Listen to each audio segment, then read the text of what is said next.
Hey everybody, and welcome back to episode 3 of Project XTalk, your new weekly podcast all about Xbox. We record every Thursday and our podcasts go up by Sunday at the latest on YouTube and Spotify. So be sure to subscribe and get notified of our latest updates. I'm Aman and I'm joined again by my co-host Kevin and Garrett. How are you all doing?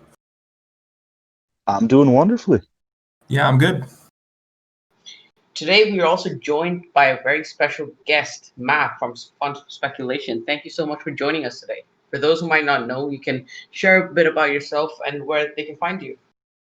Yeah, thanks for having me. I'm excited. This is your guys' third episode, so I'll always hold that in my heart that I was one of your first guests. So that's awesome. And you can find me first, actually, right? Oh, it might be first guest. Wow, that's even better. Yeah, That's cool, man. So yeah, you can find me at Fun Speculation on Twitter. Also on YouTube, my channel is Fun Speculation, where you'll see me streaming games with just different random games. I play a lot of stuff. I don't like to just stick to one thing. And also, you can check out my podcast, which I have hit on the weekends. That is Xbox Ultimate Podcast, and you can find that on my YouTube channel. So yeah, again, thanks for having me. I'm excited to get to this list of fun topics you sent. Lots of juicy stuff here. Yeah, so let's get into the weekly news roundup. So Cyberpunk 2077 has been delayed to the 10th of December. So how do you guys feel about that? I personally don't it's- have. Oh, sorry, you can go.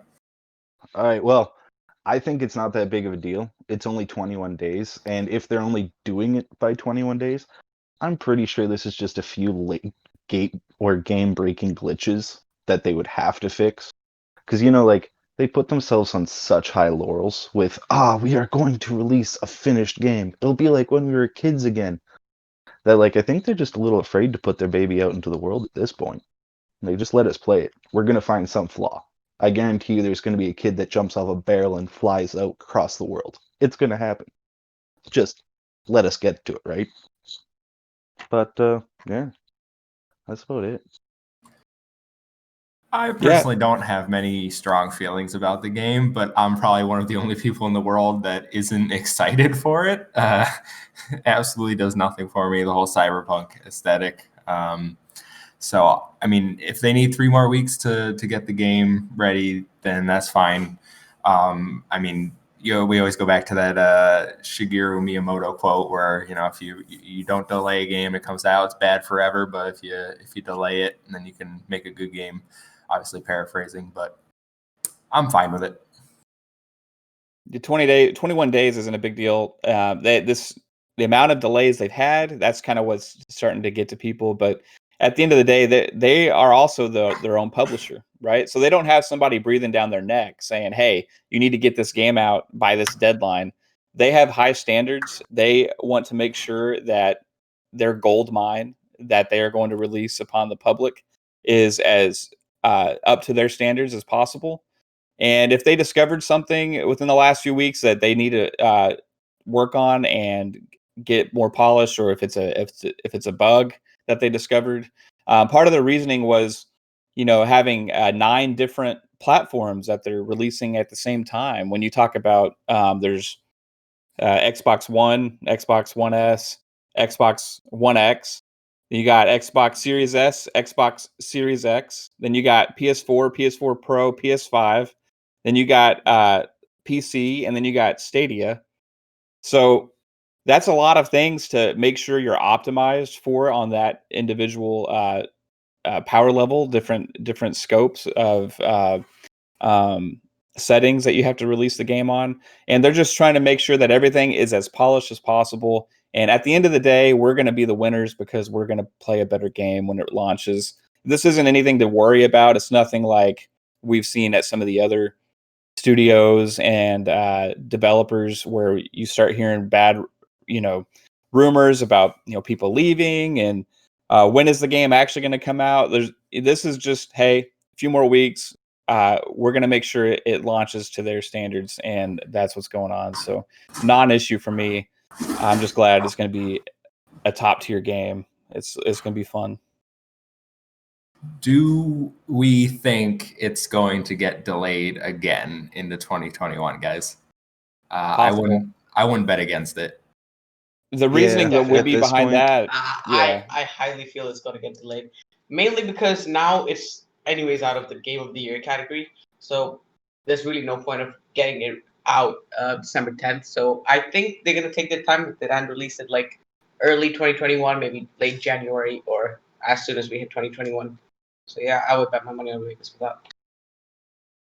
I think with the rating boards and stuff like that too, like I don't know, there's something to do with certifications and all this kind of stuff. And I was talking about this with some of the other guys on another podcast, and they know way more about this than I do. But coming close to Christmas time, there's certain groups that basically shut down, right? So if it hits past a certain date, they would be forced kind of into the next year, and it would be out of their hands at that point. So I think that's why the 10th is the next day, and they didn't go even further than that because that's what they're really shooting for. So if it does end up going past the 10th, it would probably be into next year. Yeah, I get what you're saying with the boards that need to rate it for the certain countries. Obviously, we have the ESRB here. Obviously, you get into December, you get people start taking vacations. They're not going to be able to rate games, so they're not going to be able to publish games without ratings. Yeah, I think there's some even beyond that stuff. I don't even know all the details, but I was on Stubbs' podcast yesterday, and there's some pretty good insiders on that podcast, and they were talking about some stuff that I don't even know about regarding some certification boards and all that kind of stuff, and how they shut down. So I think, some countries just have to have, this the green light right before it goes on sale. So if those people are shut down, then we're out of luck, right? So also, you put coronavirus and COVID and everything on top of all this, it's also probably slows a few things down. But I have hope. I think we're gonna see it on the 10th, just because the amount of times that it's been delayed. That's what I'm hoping for. I don't think they want to send out another letter like that. My feeling is if they didn't think they could get it, they would have went ahead and just done 2021. Yeah, I mean, it's kind of become a meme at this point, that yellow letter. I mean, it's literally everywhere. People are making memes about it at this point. Yeah. So, I heard from an insider that Stadia is the main problem they're facing. They have to release the game on Stadia day one, and it's causing the problems. That was the main reason for the delay. So, what do you guys think about that? no duh. Like, it's a problem for Google themselves. They don't put it on their own devices. Why would? Yeah, no, sorry. If that's Well, the easy holdup, solution that's if it is the disappointing. problem. Just get rid of it. And nobody plays Stadia anyway, right? What, they'll lose 10 customers? Maybe. Yeah, I mean, I don't know if there's any truth to that or not. You know what I mean? Some people, I don't know if they have the same kind of certifications and stuff with, or if it's just pretty much a PC release that's played through Stadia. I don't know how that works. You know what I mean? But that is one of the platforms that they listed on their letter, so I found that interesting. Yeah, I don't know how credible the Stadia rumor is. I've also heard that current gen consoles are what's holding it back. The original Xbox One and original PlayStation 4, they just can't get it up to where it needs to be. But you also had those rumors forever ago when they delayed it initially, and then Cory Barlog jumped in and was like, games aren't optimized until just before release. Like, everyone calm down. So I don't think we'll ever really know what the issue is unless they come out and say it, which I don't think they're going to do. So not really much use in speculating. Yeah, I think that pretty much concludes it about this topic, Cyberpunk being delayed. Moving on to the next topic, Phil Spencer teases xCloud streaming stick. So, what do you guys think about that? He wants I to go don't know. first. I'm mixed. Yeah, fair. That's smart. But I don't know. I think the streaming stick is sort of gimmicky, especially if they have the possibility of the web browser to go through the whole Apple thing. But who knows? Maybe it could appeal to the more travel-friendly audience, because that is literally just a stick you could put in your pocket. less space than an Xbox Series S. So I don't know. I'm just having trouble finding its niche to say. But other than that, like, could be good. I'll tell you a niche right here is me. Mhm. Oh yeah. I would be perfect candidate because since you know, I have a house, I got multiple TVs, and I feel like I have to have an Xbox on every freaking TV in my house, right? Because I want to play wherever I want to be able to play in the house, right? So if I had an option of having like, okay, just a streaming stick that I could plug in and you get the Xbox Live experience, right? And you also get, some of the apps, and you also have the access to play the games in cloud. That would be a no-brainer for me personally, as opposed to buying multiple Xboxes. I would have my main two places I play, and then I would have the streaming stick on the other TVs. And then the bonus of that is if you are traveling, just be able to take that with you, as opposed to have to lug an Xbox with you. So I think it has a market. Now, price point is important, right? So if you do have something like this, it needs to be less than $100 with the controller, right? It needs to be like either $100 with the controller, or by the stick itself for people that have a controller already, like $50 or $40 or something like that. Kind of price it similar to like Roku, you Mhm. know. But make sure also that it has access to all of the apps that you have through Xbox Live. Not necessarily every single one, because you can't like turn a streaming stick into a PC, right?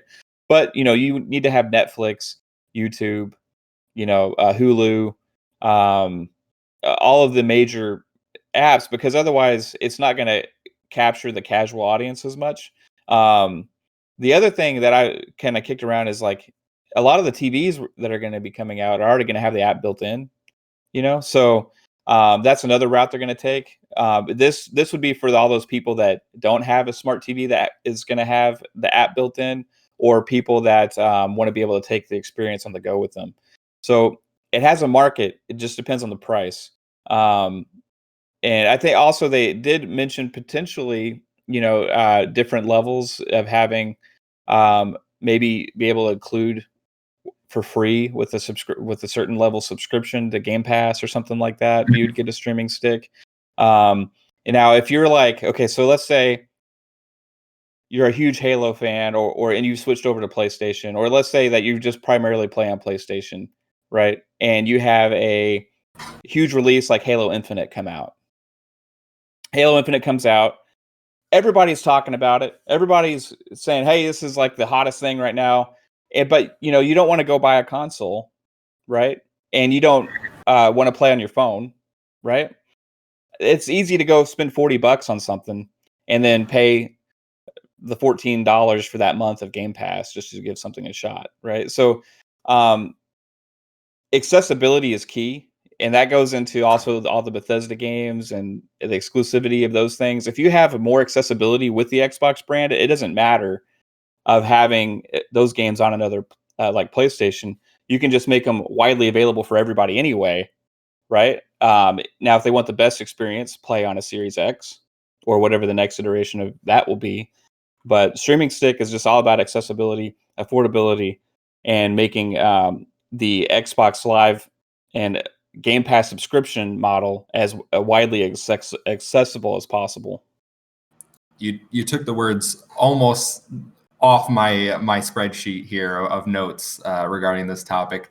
I mean, we've heard Microsoft say it, and even Goddamn today, spreadsheet. even today, I think it was Todd Howard or someone came out and said that next generation is about convenience, it's about access, and the streaming stick. No doubt in my mind, 100% that we're going to get a streaming stick from Xbox at some point during this generation. It's not even the first time they thought about it. It was a rumor back in 2016. Apparently, it was canceled back then. But it makes complete sense to me. You see Roku, you see Apple, you see Amazon, all with their own streaming services, all with their own streaming devices that plug into their TV. Everyone's fighting for those HDMI ports on your television. So why would Xbox be any different? Especially because their strategy right now seems to be get the market that is untapped. They're not going for the people that are already gamers. Obviously, they're going to have their hardcore fan base with the Series X, the PC, even the phones, which I know Phil Spencer mentioned. They went for Android first because it has a billion devices. That's such an untapped player base that they wanted to get into. They're working on iOS, another large market. But what's after that? What's another? It's another large market. And it's the TV. Everyone watches TV. Everyone has a TV, and we got to remember that gaming, as much as we all talk about it, as much as it's part of our lives, it is a niche hobby. For the amount of people in the world, the amount of gaming consoles that have been sold, if you do the math, it really is a niche hobby still. So I think Xbox is taking the approach where they're trying to win over people that aren't gamers or make them casual gamers. And what's an easy way to do that is you provide them with a low entry cost with the streaming stick. Like you said, if we can price it around that $50 and include a controller for 40 more, or 100 max, you get them into the Game Pass subscription for $15 a month or whatever. And then they just have it on their TV. They can play casually when they want. They don't have any big barrier stopping them. I mean, it just makes complete sense from where I'm sitting. I know you mentioned the Game Pass, discussing of tiers and bundling in hardware. They're kind of already doing that with All Access. I know it's a little different, but it is you get the Game Pass subscription with your console and you're paying. Could we see something like that where maybe there's a different tier where it's like, hey, you pay $20 a month for Game Pass, you get all the DLC for games. You pay $25 a month for Game Pass, you get everything, and then like $5 you build up a bank and that'll go towards your next generation Xbox console. So that way you're bundling it in and preparing for the future. So you're always going to stay in that ecosystem. It's all speculation, but I can definitely see something like that happening in the future. My one concern with tiers is that they would take something away that we currently have access to and put it behind a paywall. I don't think Microsoft would do that just because they have such a pro-consumer friendly image going right now because of the moves they're making. So that would really tarnish that. But other than that, I think the streaming stick's it's an inevitability, really. Yeah, I do see your point there. I do see the streaming stick coming soon. Probably 2022, 2021, 2022. Yeah, I mean, Xbox is aiming for a much bigger audience than just, a gaming hobby, a gaming niche of, you could say, around 200 million people. While they're mobile gamers of around 3 billion people, and Microsoft is aiming for that. They don't really care about console sales. They want more users in their ecosystem. They want to draw more attention to their ecosystem. So I really see the streaming stick happening. It's kind of inevitable, as you said, Tom. So yeah, Yeah, I think also if you look at the model that cable TV has gone to, like internet TV, right? For the most part was streaming. So you look at like Spectrum and Hulu and all these companies that have these different tiers on their streaming platforms now. That Game Pass could eventually turn into something like that. But if you could, like, for example, go and try and sign up for Spectrum right now for internet, for TV, I mean, you have the option, you can add like, $5 for a box, and add it on top for how many TVs you have, right? So if you have like a Xbox platform for gaming, you could see potentially them adding like, okay, $5 extra for how many TVs you have that you want devices on, right? Yeah. And then you maybe have different options like that, or you can just buy the devices outright. So that's a potential thing. I don't know if that's going to happen anytime soon, but when you think about 5-10 years in the future, I think we're going to see stuff like that. Yeah, I can agree with that. I think Microsoft is taking the interesting approach of they're going to keep their hardcore player base with the consoles, and then they're going to experiment with all these different ways to get people into their ecosystem, to get those casual gamers, to get the low income families. That's another market. I'm lucky enough to have some disposable income to buy these expensive new consoles day one. A lot of people can't afford to game at all. And if Microsoft is coming out with a cheaper option that's going to let them stream games to their TV as long as it has an HDMI and internet connection, that is accessible for some families. Yeah, like you said, with Xbox All Access is even on top even on top of that.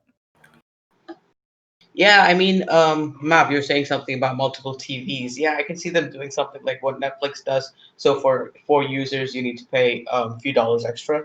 So yeah, I can see something like that happening with this xCloud streaming service on TVs as well, to get it on multiple devices. So yeah, I think that pretty much concludes this topic.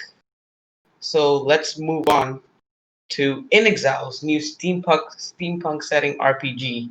Reset Era Salutes caught a glimpse of Pinterest boards co-managed by the project lead of iNexile's next game, Jason D. Anderson and Chad Moore. The board is filled with all things steampunk, from gadgets over fashion to weapons and Victorian era itself.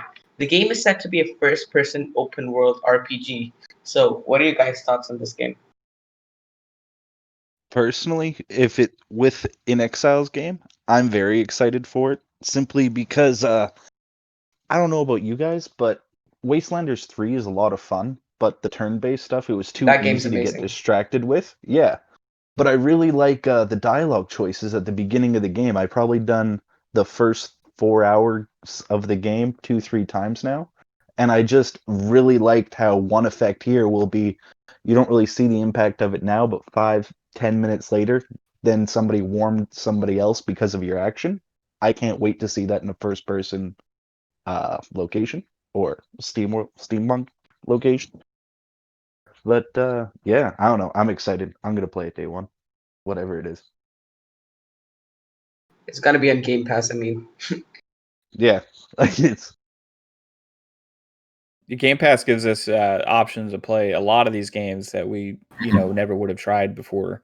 So people that aren't familiar with inXile, they have a big history of RPGs, and it even dates all the way back, going to like original Fallout, right? So inXile is a very impressive studio with being able to come out with RPGs. So now that they have like this Microsoft funding behind them, and they're going to be able to make this AAA first person type, and I guess the rumor was you can switch between first and third potentially. I'm not sure, but that was Obsidian's new game. Maybe you can do that. But the steampunk would be really cool. It's not a genre that's done too much. We have some games in that genre, but the more when I think of inXile, I think of the humor that they put in their games. For people that don't play Wasteland 3, it's freaking funny. Like you play through that game and there's just it's over the top humor sometimes, and also if you go to their Bard's Tale, that has a lot of humor in it.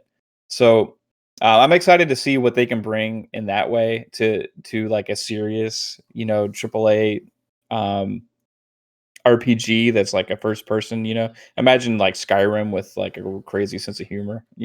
I would love to see something like that. So, but play Wasteland 3, guys, because if you go and I think it's the place is called Little Vegas. I don't remember, but it's in the main town, and you go to that. Just look in the upstairs area where they have the brothel, and you'll see where inXile's humor can kind of get out there sometimes. And seeing that in a big budget game that's going to be coming next from them, I can get behind that. I'm excited for it. Yeah, I mean, I don't have many thoughts on it. Obviously, Reset Era doing some detective work here, trying to figure out what's going on. I mean, steampunk, cool aesthetic. I'm fine with it.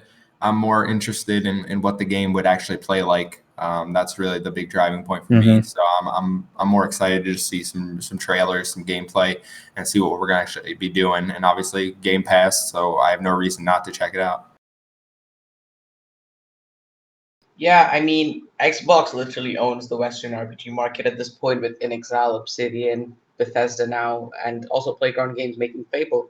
Um, Now, let's jump into some speculation here. When do you guys think this game is going to be announced? Do you think it's going to be soon or later down the line? Oh, they already have a lot in the chamber right now, don't they? I don't see a need for them to announce it really for at least another year and a half. At least until the Bethesda magic wears off, but that's going to be a while yet. Yeah, I think 2021, like late 2021, they'll probably announce something. Maybe early 2022. I think there's going to be so many games that they have to announce that it's going to be interesting to see how they space out the announcements, right? And the gameplay reveals and stuff, because you're talking about 23 studios, and some of those have multiple projects, right? So this is going to Yeah, be I mean, a common thing where we're going to see game announcements and game reveals more in the line, probably, that we've been seeing from Microsoft since E3 was canceled. There's going to be more regular events, possibly. So it's hard to say exactly when these things are going to happen. I would anticipate that we're always going to get something kind of at the Game Awards and at whatever E3 turns into. Some big announcements there. And then also, I think Microsoft's probably going to have another one or two events just for them because of the amount of games that they have. We're going to get more of a drip feed of things, probably. But I think inXile's next game is going to be one of the big ones. So they'll probably have like a Game Awards announcement or some other kind of an event. I think right before launch on November 9th, we're probably going to get some kind of announcements on something. But I think inXile's game is going to be too far away for that. I would look at that announcements to be more like the Initiative or Compulsion's next game. And we don't even know what those are yet, right? So just think about the amount of projects. And then you also got Obsidian that's working on another, unknown game right now. It's just mind blowing the amount of stuff. We don't know what Machine Games is going to be working on. What id is going to be working on for their next game. Coalition, we know that they've been working on the DLC, but we don't know what's coming next from them. There's just so much crazy talent that it's mind blowing to think about the reveals that we're going to get. So we're just at the beginning of this, right? This is just the beginning of what Game Pass is going to turn into, and with the value that we're going to get.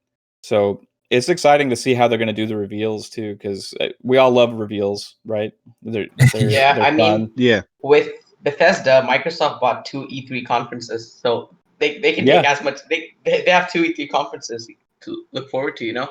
So yeah, I mean they can spread their announcements across those two conferences. And there's also going to be Gamescom, and I think they're probably going to have to do an EXO every year from now on to announce games and Game Pass deals and whatnot. You So think yeah, about QuakeCon. QuakeCon is huge. QuakeCon, Yeah. yes, QuakeCon, yeah. Well, there's also that. Then there'll also be the Game Awards where Microsoft usually always shows something big off. Hellblade was shown there, and probably this year we might see the Initiatives game. I'm not so sure, but yeah, that's where the big announcements are. And 23 first-party studios, Microsoft's gonna do wonders in the future.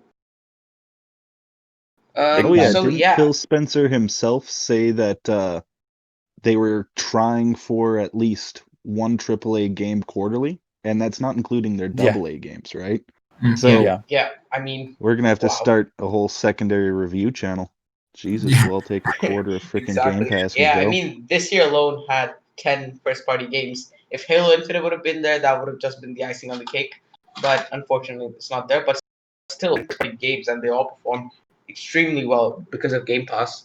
So yeah, I think Microsoft is doing in a really good position right now. Yeah, I think we're going to see Xbox more in line with Sony and how they've done exclusives this gen. Sony doesn't really go that long without another exclusive title coming out. I mean, look, you had The Last of Us 2 and then Ghost of Tsushima right after the fact. And it's shown that having too many first parties doesn't really, I mean, it's not going to hurt you. The IPs are going to sell if they're good games. They're Exactly. gonna And draw now with Game subscriptions. Pass, Mm-hmm. you get them all for free technically. So yeah, I mean that's just amazing. I think that pretty much concludes this topic, I would say. Anything else you guys want to add? Oh no, I'm good. Yep. So let's move on to the Halo Infinite shaders pattern thing controversy. So My God. Kevin, you can start off with that. I don't know why everyone is so upset. I think this is getting blown way out of proportion. So, for anyone that doesn't know, they're moving to a coding system, and they defined a coding as a 7-layer shader that allows us to put any artist authored color, material, or pattern into 7 channels and apply it to in game items like weapons, armors, and vehicles. So, obviously, we got some new stuff in there. I don't think in Halo we've ever had vehicle skins before. If I'm wrong, someone can correct me, but I don't ever remember that. This is obviously taking the it's taking the place of that, primary color, secondary color system that we've had since the beginning of Halo. But from what I've seen, this is going to act very similar to the way Destiny does their shaders. You pick one and it gives you like a color scheme with a pattern. So personally, I don't see the problem because there are some really good designs that can be made. And the primary secondary system, it's not like you had full control. It's not like I was going in there, Microsoft Paint style, picking out the armor piece and clicking what color I wanted it. So I think this is getting overblown. The only issue is, from my perspective, some of the shaders are going to be microtransactions or locked behind codes you get from real world purchases from like Monster or other items like that. So that's something I can see not being, received very well by the community. But in terms of the actual what it is, I don't see a problem. To me, this just kind of screams microtransactions for Halo. I know Microsoft is pro-consumer, and I don't think Microsoft will go down that road. But many fans are concerned about microtransactions, so I think that's the main worry. And yeah, I think it gives people more freedom over creating previous Halo game skins and whatnot. So yeah, I don't see a big problem in it. I've personally never really been into Halo multiplayer a lot. I was always in there for the campaign. That's why 343 has disappointed me over the last few years. Yeah, what are your thoughts on it? Oh, Who's- I guess you it's want to go my first? turn. Yeah, I don't know. I thought it would as a non-issue. It came across to me as, hey, we're sort of doing the same thing as Anthem, right? Where, yeah, sure, you could work for the cool skins or whatnot, but like for like 15, 20 cents, you could get those cool shaders or whatever. Whatever. If a person wants to go that try hard into it, all the power to them. They're just putting more money into the game that I'm not going to be putting that money towards. So, whatever. It doesn't matter. Non-issue. I'm concerned that you said doing it like Anthem. I would prefer Halo not to be compared to Anthem in any way. Anthem armor Anthem choices was a were big flop. actually pretty cool. Admire its pros where it had them, and that Let's was stick the to one thing that I Destiny. actually Let's stick to think it Destiny, did shouldn't cool. we? I think when Guys, anybody knock it just till says you the word try it. anthem, it just like sends them off into a negative thought. Mhm. Yeah. I But swear, it's their marketing campaign that killed yeah, that game. If they just were honest about it, more people would have enjoyed it. as far as me, I Halo multiplayer is free to play, right? Yeah, it is. So when they had made that announcement, all of a sudden I'm thinking, okay, they got to make money somewhere. They're gonna sell different things within the storefront, just like every other free to play game out there. You can't release a game for free and not have any way of making money off of it, right? So they're going to there's going to be like I'm not comparing Halo to these games, but with, for example, Apex Legends, Fortnite, Warzone, all of these games that are free to play, right? They have either battle passes or content that you can purchase regularly, and that keeps the game alive, right? So I do see a battle pass. I really do see a battle pass coming into it. without a method of keeping the game alive, then it would die, right? So think of the success that some of these games have had with longevity. They've for example, Rainbow Six Siege. Now that game, not free to play, but now it's in Game Pass, right? Mhm. sometimes the more stuff you have available and options and customization things you have for people to play with, experiment with, and options to things to come out with, things for people to get excited about, can give a game legs, as opposed to just letting it die. Now, we can't expect them to come out with a new map every month, right? That may be too high of expectations, right? But we can't expect them to have some fun things for fans to be able to buy. And this shader system that they're talking about with coatings and stuff, it just leads me to believe that they're going to be more open to allowing more customization in the game. And I think we're going to see some cool stuff from it. So, and I don't think it's like a lot of people are freaking out of this. I think it's a few that are being really loud. You know what I mean? Usually Like is. a few people that are just like, hey, I don't want any change. I don't like change. Change is bad. No. This can't happen. Don't ruin my experience. They're like screaming where everybody else is like, hey, this makes sense. Cool. It's going to be fun. And it is going to be fun. And I'm excited for it. Honestly, I'm excited for Halo Infinite multiplayer to be free to play, not because of the model that it takes, because of the amount of new players that are going to be jumping into the experience that never would have tried it before. And that is only going to prop up Halo and make it a bigger experience for us than it ever has been. And I would rather Halo be big, because I love Halo so much, than to just stay this like, or not stay, because it already is big, but it to have it reach the stratosphere of like some of these most popular games that are being played right now. It is with the Xbox One back in 2013, and for a few years after that, Halo suffered just like Gears did and some other games, but just because of the negativity around the Xbox at the time, right? Yeah. Now we're on to a new era with Xbox going into the Series X, Series S. Phil has turned everything around. Lots of positivity with the brand. Game Pass is the best value in gaming, bar none. Halo Infinite multiplayer is going to be free to play. It's going to invite tons of new players into the ecosystem that are going to get to enjoy Halo for the first time and fall in love with Halo. And that excites me, because I think Halo deserves to be the most popular gaming franchise out there. So I'm not butthurt about, hey, they gave us some customization options with shaders. Screw that. I don't care. It makes it fun. That's my take. Yeah, I agree. Yeah, I do see your point. I mean, I do see microtransactions being involved, being so that the game is free to play. It could attract a wider audience because it's free to play. It might attract the younger people more to the ecosystem now, to the Halo ecosystem more, since it's free to play. And I can see a battle pass type of thing being added to Halo. And there were rumors that Halo is planning a battle royale. What do you guys think about that? Would you like Halo to go in that direction?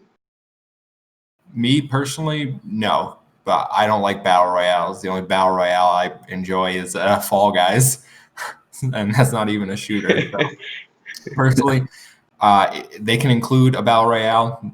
I won't touch it as long as they have the other core multiplayer game modes that I grew up on. Then I'm fine. I think that namely Infection for me. Sorry. No.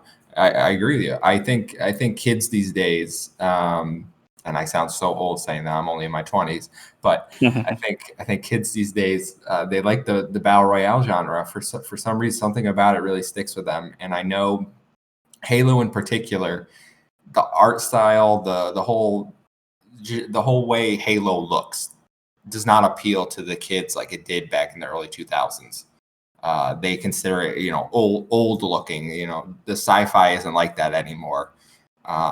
So anything to get them in and show them that, hey, this game is good, that Halo is a great franchise, and maybe if they do the free-to-play Battle Royale, they'll be like, oh, you know what? I'll go back and try the Master Chief Collection, also on Game Pass, and realize that Halo is a fantastic franchise, and there's a reason that Microsoft, it is their main brand that they always want to push. Yeah, I do get your point there.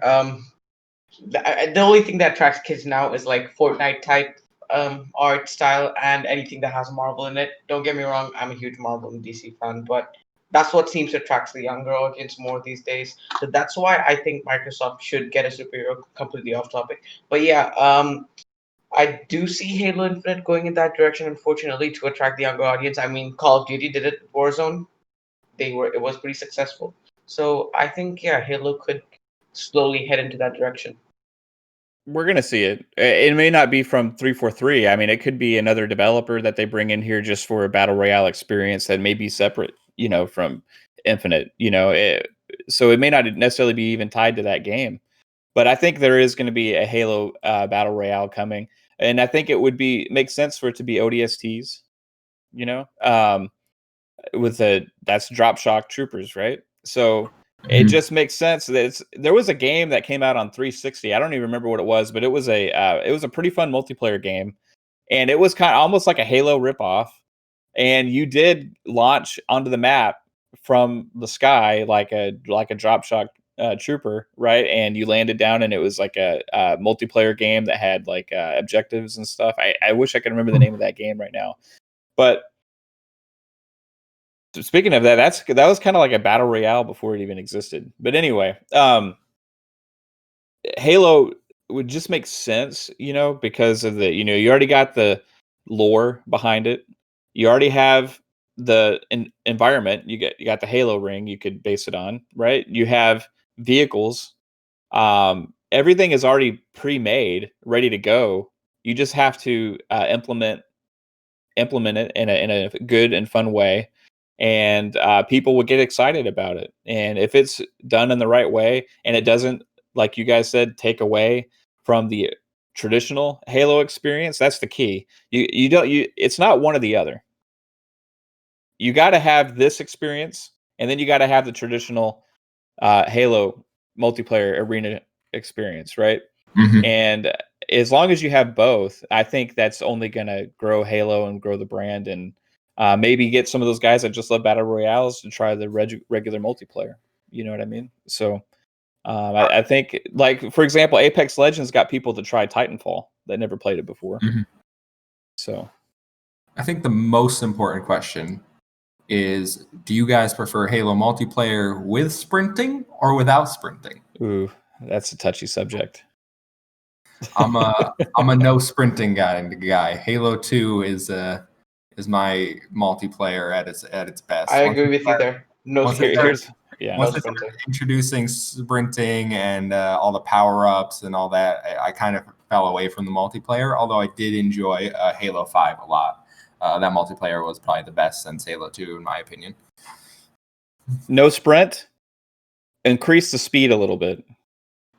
Without sprint. That's what I think. And also aim down sights. I don't think you need it. I agree. I think that's one of the unique things about Halo multiplayer was that, it didn't have those things, and it was more Halo was one of those games that you thought was fair. When you died, it was your fault. It wasn't because of something BS, you know what I mean? Except for Shotgun Host. Dual needlers. But it makes sense to basically what were we just talking about? Oh my gosh, I'm getting old. Battle Royale. Yeah, no, with the aim down sights and stuff. Aim down sights. No, yeah, that it makes sense to increase the speed for me a little bit, just because of it does feel slow when you go back and play like Halo 2 or Halo 3, and you're kind of like, whoa, this was this slow back then, you know what I mean? Or even Halo 5, if you don't sprint, it's like you're chugging, so just increase the speed a little bit, get rid of the aim down sights. I think it would be a good experience. Yeah, personally, I do think sprinting, no sprinting, and I don't like aim down sights. Sprinting just makes the game more tense. I like a calm multiplayer game, and Halo did do that for me. Halo 2 was a really calm multiplayer game. I wasn't a big fan of Halo 5 multiplayer. I just didn't get it, maybe because I didn't have anything to play with Halo 5 multiplayer. But yeah, I think talking about this, we also want to mention Chris Lee leaving 343 Industries. What do you think? What do you guys think happened there? He got eliminated. Yeah, no, I agree. I mean, so when it was initially delayed back in August, they were like, we still believe in Chris Lee. He's still going to lead the project. But ever since that delay, they were like, but we're going to bring in Joe Staten to lead the single player campaign, and we're going to give multiplayer over to Pierre Hintz or however you pronounce his last name. So he's slowly been getting kicked off the project, and I think they didn't want to do it all at once with the delay and then kicking him off. But it's very obvious based on the statements from Chris and Microsoft that this was not his choice. It's not like, hey guys, game's 99% done. I'm gonna go away for personal issues. Take some time off. It's more, we're not really happy with what you've done here, Chris. We're going to have to rethink you on some things. So why don't you take a step back and we'll finish the game. So you think Chris Lee was part of the problem of the July showing of Halo we've seen so far? I wouldn't say it's entirely Chris Lee. Obviously, yeah. he's the director, so he does have to bear the brunt of the blame because it's director is supposed to be leading his vision. But I'm not going to put it on one specific person, especially considering he's the second director to leave in 2 years. The game has just been a rough development for everyone involved, and I think they're really trying to make it the best Halo that they can, because I think Microsoft knows that this Halo needs to be amazing. It can't just be like, oh, it's good, it's all right. Like, it needs to be 10 out of, like, it needs to be getting 9 above from review sites. It needs to be everyone's in the game of the generation conversation, game of the year conversation, and Microsoft knows that, and I think they're gonna delay it and put more money into it if needed. 100%. Yeah, they really need to make sure that the next time they show it, it is 100% ready to be shown and kind of looks more like those original trailers we saw, that was in engine, right?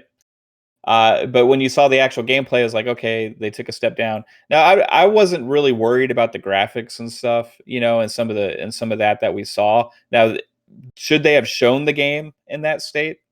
No, because people overreact to some things.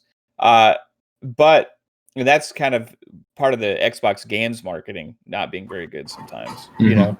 Their hardware marketing team is awesome. And when everything they're doing, especially with their Twitter accounts and the social media and everything with marketing the launch of the console is amazing. Whoever is in charge of getting things together and making a priority of showing games is not doing their job really well, and that's why one of the reasons PlayStation has had a little bit of upper hand the last gen, because when they show things, it's ready to be seen, right? They didn't show us Miles Morales till the pre-orders went live, right before, Yeah. right?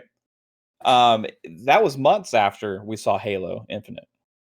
So if they had those 2 more months of polish, that whole thing may have never even happened with Craig and all that. You know what I mean? So it's a lot of it's overreaction by people, but also it's because Halo is so freaking huge that it has the standard that the people hold it up to that is a little unrealistic at times, especially before a game even comes out. So you have to have that team that just goes and says, hey, we're going to put this vertical slice together and show this thing in the best way we can and make sure that everything is right with that little vertical slice and then show that, right? And they didn't do that. So I don't know who's in charge of that aspect, but if that was Chris Lee, then yeah, that's a failure. However, I think more or less whenever I think of a studio or any business that has issues, it is usually from the very top person at that studio. And that's not Chris Lee. That's what I was gonna say. I think it's Bonnie Ross.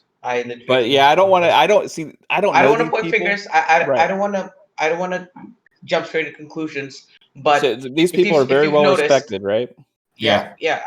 We're just speculating here at this point. So if you've seen, every 343 Halo game has had a rocky development, and Yeah. almost none of the games have been well received by fans.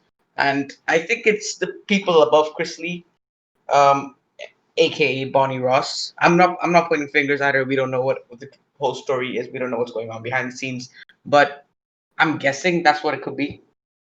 Well, you look at the stuff that they've done before, as far as what their history is with games, and a lot of it is just in management, right? Or like overseeing groups, not necessarily creatives in themselves, right? Yeah, And so yeah, I think a lot of times the people that are the best at running and leading these studios in the right direction is it's all about checks and balances, right? And you got to have that person that has the creative vision sometimes near the top, right? And Chris Lee is a creative director, but if you go down his track record, it's more of like a management type thing that he's done, right? So and that's also with Bonnie Ross. Like, she's worked on games, but in implementing stuff that was other people's vision for the most part is what it looks like to me. Now, I don't know her personally, and I know that they're very well respected. People that have met them in person in the community say they're awesome people. So I hate like saying things about stuff that I don't really know. But all I can look at is from the outside looking in, when you see problems with a business, and this goes fast food, and you can have um, one McDonald's, right, in one block, and then you can have another McDonald's at that block. Well, if the manager sucks at that McDonald's, the food's going to come out crappy. You're going to be waiting for forever, and people are going to be pissed off all the time. Now, the other McDonald's, if they have great management and train everybody properly and prop everybody up and have a good system in place, then the food comes out smoothly and everybody's happy, right? Mhm. Um, and when you have sometimes bad management, sometimes you have more people leaving. You have higher turnover because it's not a good work environment.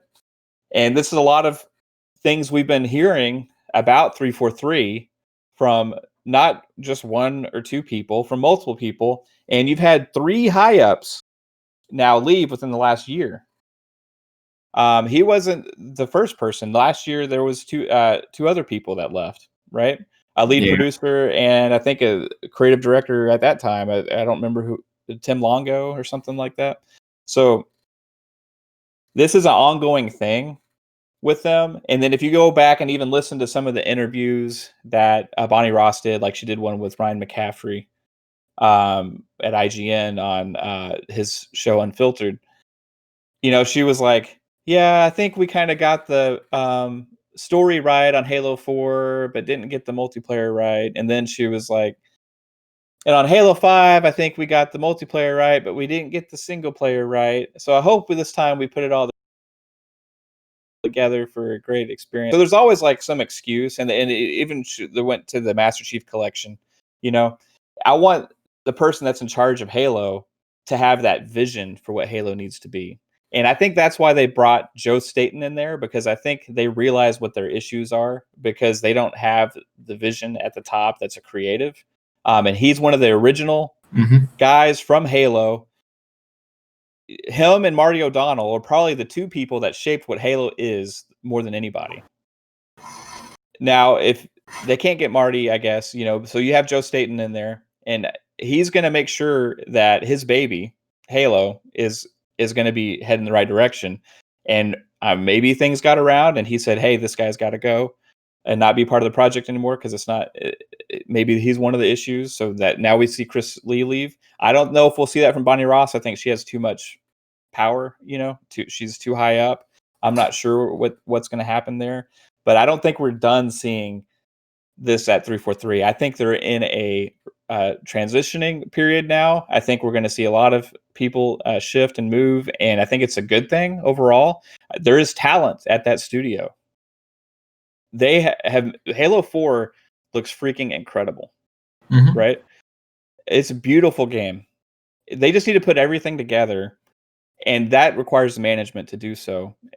So maybe Chris Lee being out is part of the solution, but I think he is more of or less just a scapegoat right now. So I don't know. What do you guys think? Yeah, I mean, I gave my thoughts, and you kind of back them up. You guys both. I have nothing to say. What they said, I'll pass the buck on that answer for sure. Yeah, You guys even had the names and everything. I'm just hopeful that Joe and Pierre can get the game in the direction it needs to go, and that we don't have to wait too long for it. I'm really, I was hopeful for Q1 2021 when it was initially delayed, and now I'm kind of thinking it might be end of the year next year before we get this game. So I'm a little bummed that the game continues to struggle so much, obviously, because I personally was happy with it at the July showcase. I know that might be a hot take, but I'm an original Halo fan. It gave me original Halo vibes. Obviously, we didn't have ray tracing. That would have been great to see in there. But Halo has an art style, and people expecting it to look a certain way are going to be disappointed no matter what you show. And I thought it looked fine. Yeah, I was happy with it. But the fact that they're taking the time to make it look even better, I'm fine with that. I can only be so bummed for so long.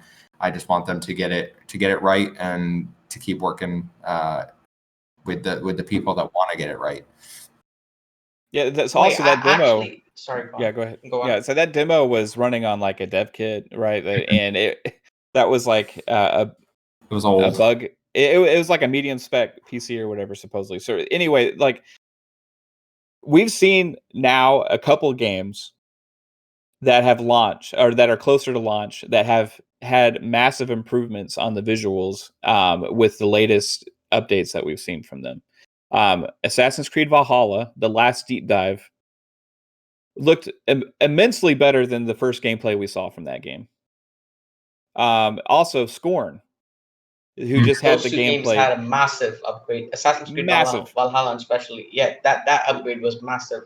They look beautiful, and to think that Halo Infinite wouldn't achieve, a close to launch transformation, I think is naive. I think that a lot of these people, once they got the dev kits, have had more time to actually put, effort into optimizing, and that's all it was going to take for Halo Infinite to reach the graphics. It was an earlier build. It was like a May build. The game wasn't due out till November. They were going to have 6 months to polish that sucker up. Graphics wise, I don't think that's why it was delayed. I definitely don't think it was delayed because of the graphics. There's something there's else going on. story issues or something. Yeah. I think graphically it didn't look that bad. I didn't notice it until I've seen like ponies raging on Twitter. I didn't notice the graphics except like a few pop-ins behind like a few mounted pop-ins. Besides that, I didn't notice much. I was kind of enjoying the gameplay, and then I scrolled down Twitter and everyone was ranting about it. Everyone was upset about it. I saw those Quake memes, and yeah, I mean, I doubt it's anything to do with the graphics. The delay, I don't think it has anything to do with the graphics. It's probably something with the story or some conflict internally in the studio. So yeah, rumors are saying that the game is going to release holiday 2021. So that's a full 1 year delay. So yeah, I think that, yeah, I'm fine with it as long as we get a good Halo. I'm fine with it. But would they release the multiplayer first? I hope not. Yeah, let's talk about that. Yeah, I want them to release it all in one. I'm not a fan of splitting. I'm over with feeling like a paid beta tester. Let's just release it all in one so I could play the game. Like, yeah. I have an unpopular opinion on this. And I've talked about it. Multiplayer is free to play. The multiplayer is free to play. So yeah, it's a free to play experience. So now, if it's done or close, and release it before the campaign comes out in beta, and if it gets a lot of traction, and people are digging it and loving it, and keeps inviting new fans to the experience, then just keep it open. You know what I mean? Free to play it changes things. They definitely don't want something like what happened with Amazon's latest game. It got released, then it went into beta, then it got unreleased, and now it's cancelled. Well, you can have a beta, and then it'd be a planned, timed beta. But Yeah. the overwhelming response and positivity of this product has decided to let us keep this beta open for everybody to enjoy I and mean, experience. You're right. it's kind of a gamble at this point. Yeah. Yeah, It could I be mean, good. It could be bad. if We if don't they know. release a beta and it's well received, then you keep it open. If you release a beta and it's not well received, then you can close it and say, we've heard your feedback. Luckily, it's not coming out for another 6 months along with the story. So we're gonna take that time and tweak it and fix what you guys aren't enjoying about it. So personally, a beta might not be a bad idea. Well, there's going to be a beta anyway. They've done that with the last few Halos, right? So it just depends on how extensive of a beta it is, right? Yeah. No, yeah, I certainly. I mean, I viewing it as a win-win for the studio. They can get some vital feedback, or they can show everyone the amazing multiplayer game they may have on their hands. Because, like we've all been saying, I think the issue with Halo is more the story direction. I think that's where the issues lie. It's the campaign. It's not the multiplayer. That if you want to go back and look at rumors for Halo Infinite, this goes back to 2 years ago that the multiplayer was pretty much done at that time. That they were just needed to work on the campaign, and then they went to the engine. They changed the engine, to the slip space engine, and also when you have a new engine that in development, that can lead to development issues as well. Because when you implement something brand new like that, you're going to run into maybe problems that are unexpected, right? So, but as far as the multiplayer goes, I think the multiplayer is probably they know what it is, right? They know what they've planned. It's probably up and running and ready to go. It's probably not going to be as graphically demanding as like the single player campaign, because I think they're planning on it running at 120 frames per second, which they already announced, and also just at a 60 frames per second mode. What I do hope is they don't go bare bones on the graphics on the multiplayer like Halo 5 did. You notice a lot of the maps in Halo 5 just have like really bland textures, right? Where it's just like gray walls, stuff like that. I want the old school kind of aesthetic on the maps, kind of like Halo 2 and Halo 3 had. But as far as delays go and releasing the game multiplayer early, I think there's no harm, no foul if they say it's in beta and get good feedback just to leave it open, right? Yeah, it's a gamble, and I think it's worth trying out. Speaking on the topic, Halo Infinite is going to be supported for 10 years, according to the latest leaks, and there are planned 4 major expansions throughout these 10 years. So they're going to be like games, sort of like what Miles Morales is to Spider-Man, the Spider-Man PS4 game, but instead of being a whole separate game, it's all DLC in Halo Infinite. So how do you guys feel about that? Do you want them to do that, or just release a Halo Infinite 2? I'm sort of down for the whole long exposure thing because I'm excited for the evolution of gaming as a whole thing. And it feels like we just sort of lost something with over the last generation of be it we being a bunch of paid beta testers and all that, right? So it's just sorry, got tracked off. My dog came in here trying to get me to let it outside. Where were we again? Beta. Yeah, we were just talking about the expansions, and would you prefer expansions or separate games for Halo Infinite? Yeah, series of expansions over 10 years, evolution of gaming as a genre. I think it could be exciting, and chances are, if it's on Game Pass, it's all going to be free for us anyway. So 10 years of Halo, that's a bonus. Yeah, but then the problem I see with this is graphical upgrades. Will we get massive graphical upgrades like Skyrim?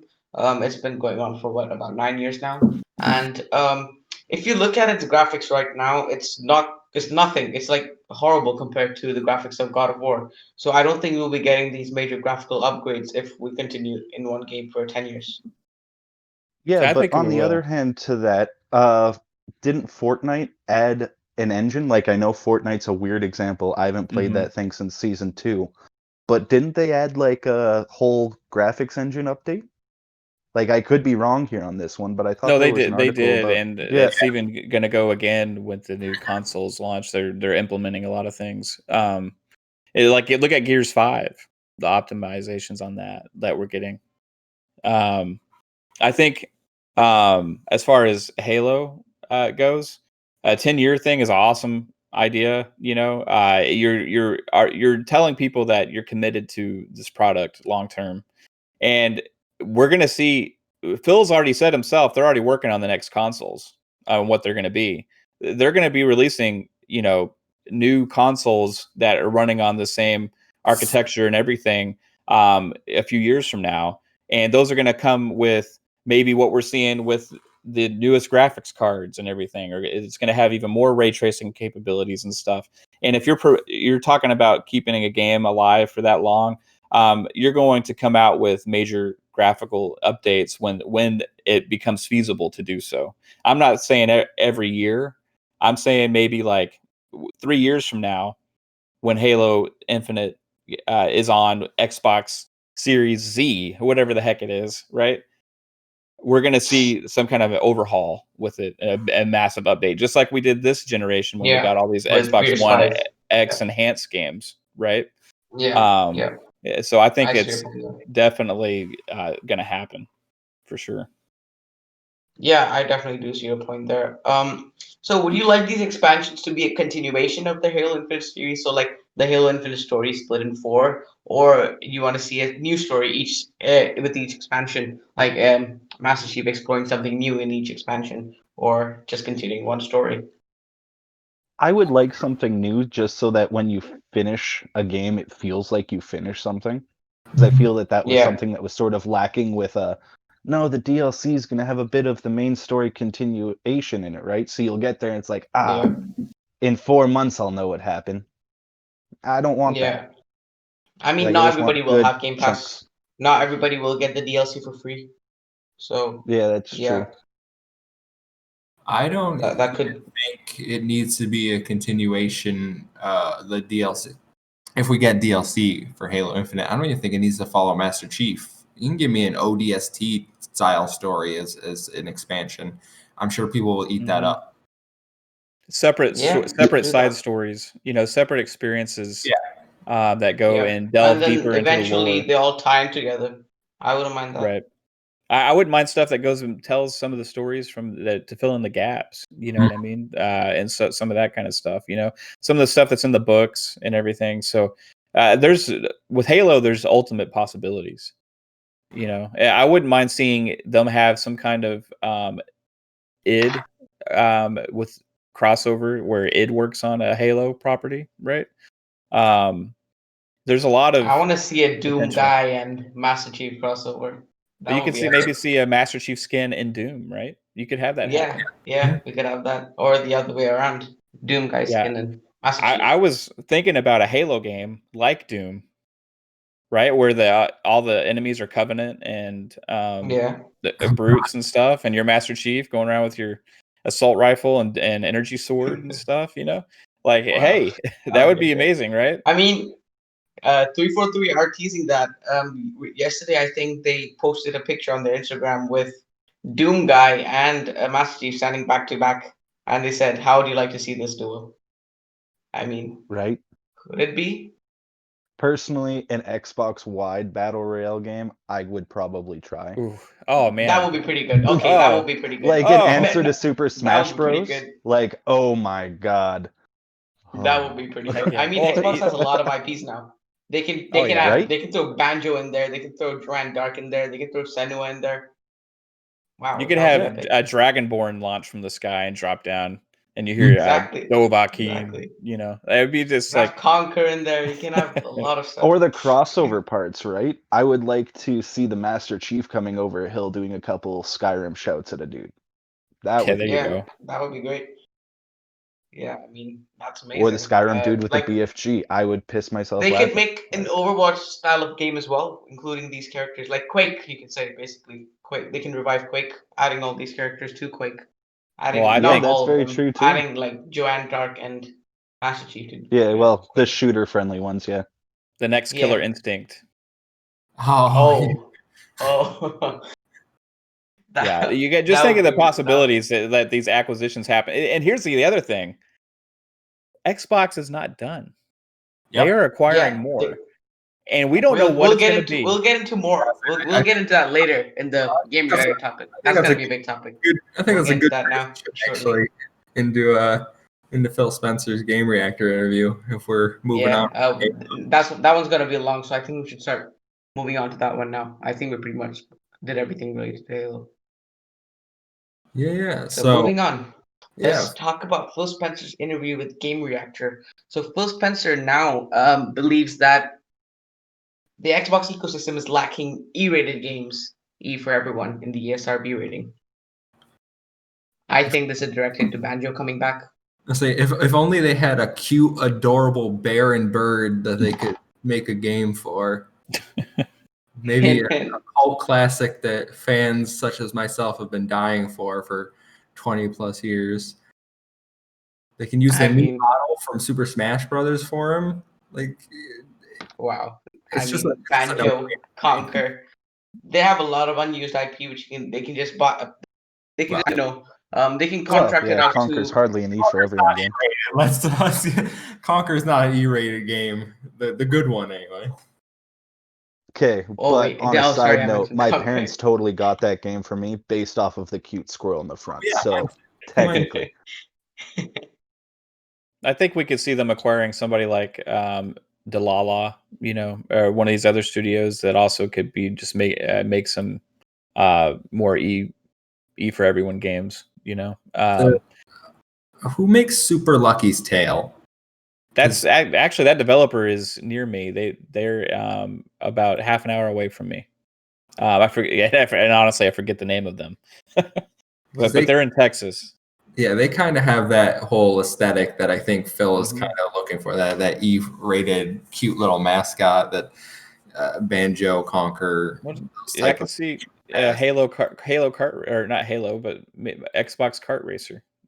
Something like that. Maybe there's Xbox a lot of could possibilities. Maybe Xbox could acquire Studio MDHR. They make Cuphead games. Yeah, Cuphead's not really E for everyone, is it though? Like, it's a little demented. It could be, but you would take away from the specialness of that studio if you force them. Yeah, that is true. Or maybe Bethesda's new studio, Roundhouse, which just formed last year. We don't know what they're gonna do. So see, to me, that sounds like a fighting game studio. Roundhouse. Yeah, maybe they can work on Killer Instinct. Maybe they can work on Killer Instinct. As there's a studio that made the ukulele. Yeah. That would be somebody I could see. I don't know if they would grab that studio just because it's full of it's full of X-Rare people. X-Rare, yeah. Went there specifically, they couldn't make Banjo-Kazooie, so they literally made a ripoff of Banjo-Kazooie. Right. No, we can't stay away from Microsoft, no matter what we do. I know the new one is different. The new ukulele, which actually got good reviews, that's a 2D platformer. 3D platformer instead of the 3D Banjo-Kazooie Collectathon 3D platforming. But I mean, when Banjo got in Smash, I saw one of his skins is green and purple. I was like, did they really put a ukulele skin in? But it's Gruntilda.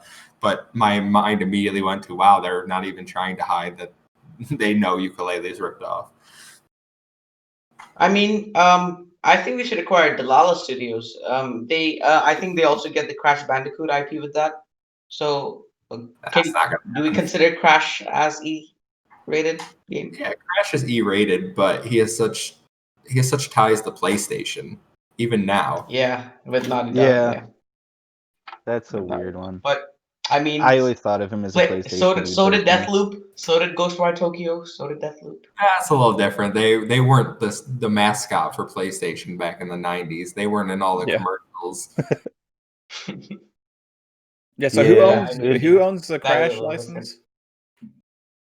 I don't. Who owns the Crash license? Naughty Dog or Delala? Well, Delala is the ones that developed Battletoads. Yeah, I don't think I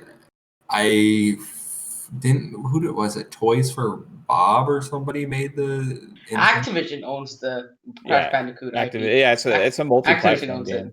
they keep Yeah, licensing. if you Eh, guys want the developers, it is Naughty Dog, Toys for Bob, Vicarious Visions, Benix, Vendy Studios, and more. That's the first game that I ever saw with developers with an and more button. Wow.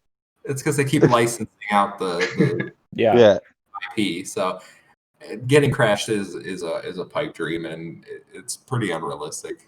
And it's multi-platform anyway, right? So it wouldn't really help or hurt anything. Like it's already on the Xbox, So that wouldn't really matter because we got the Insane Trilogy and the new Crash came out, and Crash Team Racing all came out on Xbox. So that's already kind of Yeah, secured. Crash Bandicoot 4 was amazing. I think that's what they should do with Banjo-Kazooie as well. Bring out the trilogy and then make the next Banjo game. I don't know about that. You say trilogy as if nuts and bolts. Not trilogy. Not as in trilogy. I mean, remaster the previous games or remake the previous games and then release a new one, similar to what Crash did. How would y'all feel about some kind of a E for Everyone Halo spinoff, like in some kind of kid-friendly way? where just like everyone is that like the confetti for headshots. Well, there was I don't talk know how about you do there was talks about that Mega Bloks Halo game that was canceled. Oh. Stuff like that. There's a lot of opportunities with some of the franchises that they have. They did Gears Pop on mobile devices, right? So they're willing to take a chance with some of these. I don't know why the Mega Bloks game got canceled. It maybe just wasn't turning out to be very good, but they have some brands that are also usually either T for teen or M for mature, right? That could also have legs with some more friendly spin-offs. I'm not saying that should be the identity for it or anything, but I think it would have a big audience. Yeah, I think like realistically, sorry, the best chance that we have of that is if the WB offer goes through, because then we could get a Lego Halo. You get the Lego games. Yes. Yeah. I was just about to then say you that. could add Yes. Lego. But Halo to has a friggin' deal everything. with Mega Bloks, right? So like they have all the actual toys is the Mega Bloks brand. I think that's true. I did not think of that. I think I would rather personally see new kid-friendly IPs. Mainly because my main reaction when I see something that is M-rated or T-rated turned into something for children, made all cute like the Funko Pops, is it's some sort of distortion on what I enjoy. So I get an adverse reaction when I see that kind of stuff. Well, they've also kind of let some of their more kid-friendly franchises die. Like they had Viva Pinata, which was successful, and a lot of people love that game. Viva Pinata, yeah. Cameo was a 360 launch game that a lot of people loved, and for some reason they never went back and made a sequel to that. They got some properties they could do some stuff with. It's true. To me, that always joined the weird category of games that Xbox, they have launch games that they don't go back to. Like also Rise. I know it's not in the kid genre, but where the hell is Rise 2? Well, Xbox hasn't had the studios. They've traditionally always gone third party, and they published. So they've had to get developers to make a lot of their games, right? So they've had a decent amount of studios, but a lot of their games. Even we see it with Battletoads now. They got a third party developer to make it, right? We see Flight Simulator. They get a Sobo to make it, and that has happened a lot with Microsoft. So I know Cameo was a rare game, and then they forced them to start doing Kinect stuff, right? But they have opportunities to now with the development studios they have, especially like some of these ones. I think Bethesda has like a mobile game studio, and Double Fine. They could do a lot of different things now with some of these franchises they have with the amount of studios they have. Oh, definitely. Yeah, I mean, the main reason Microsoft need e-games are mainly because to attract the younger audience. So, when we were younger, we had Halo and we grew up with that franchise. Now the younger audience isn't really into Halo. They think that as boomer, whatever they call that. So they need something to grow up with. And then, as they grow up, they get into these more mature franchises like, Doom, Perfect Dark, Gears. Fallout and all this stuff. So they need to attract that younger audience and make them stick to the platform. That's what PlayStation did with Jack and Daxter and Crash Bandicoot. So I think that's what Xbox needs to do now.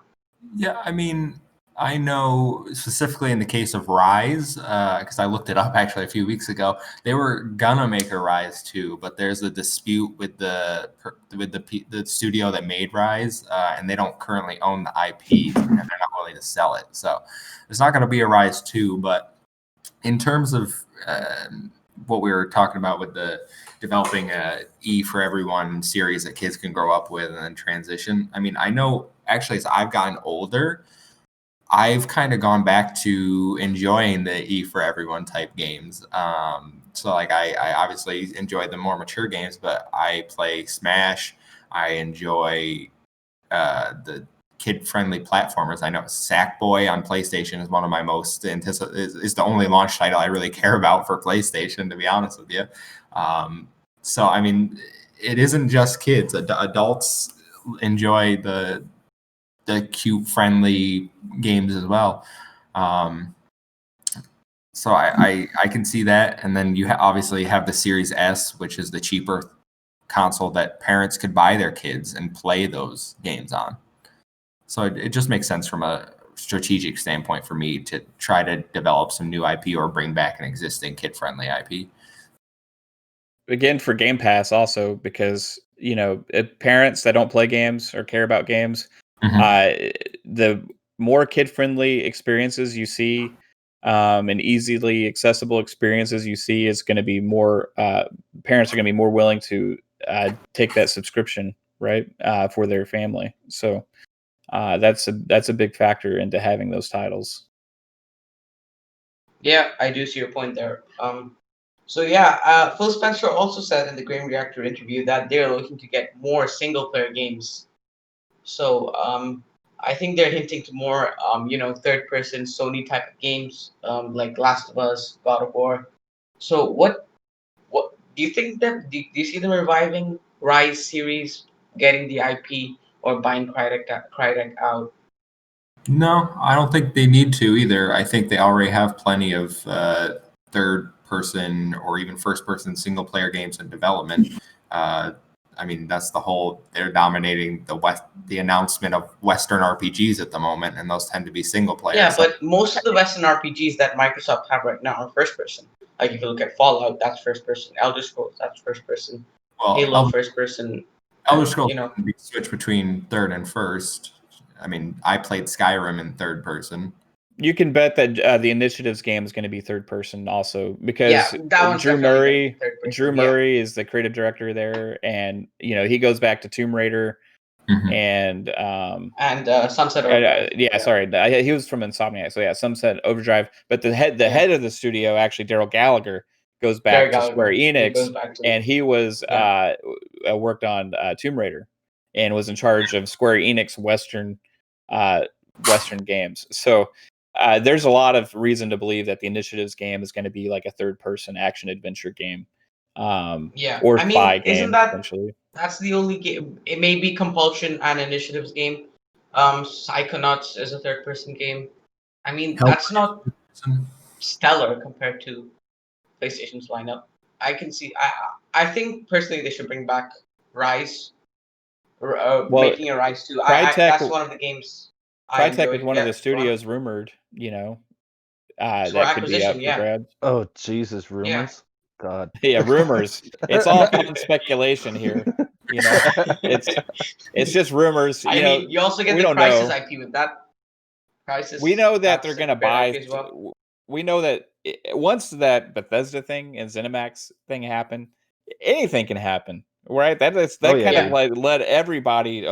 Is Microsoft going to buy them? Is Microsoft going to buy them? Is Microsoft going to buy them? Who's up for sale? So I think that we are for sure, based on comments from Phil Spencer and Satya Nadella, going to see more of this, and not just from Xbox, but from other companies as well. We're going to see more and more acquisitions. It's in our best. It's in our best interest if either Sony or Xbox or somebody like that makes these acquisitions, and not Google and Amazon, if we like to play games on console, right? Yeah. So it's better for us if Microsoft gets these guys, especially if we love Xbox, and that's why there's all this speculation going on and all of this talk, because we want to keep these games on console. We want to make sure we get them on Xbox, and we also want them on Game Pass, right? Because we already subscribe to Game Pass, and anybody that Xbox goes out and buys, they're just spending money for us who already pay the subscription price, right? So we get these games now at no extra cost. So when they bought Bethesda, my first thought is, hey, I just saved 60, 70 bucks, on that game and on that game and on that game. I was going to get it anyway, but now I don't have to pay for it, right? And to have all of this talk about acquisitions is crazy, but it's real. We don't know who it's going to be next. It could be Sega. It could be Ubisoft. It could be Take-Two Crytek. Take-Two Interactive. Who knows? It could be. It could be any of these. PlayStation Studios. The latest rumor I saw yesterday was Konami.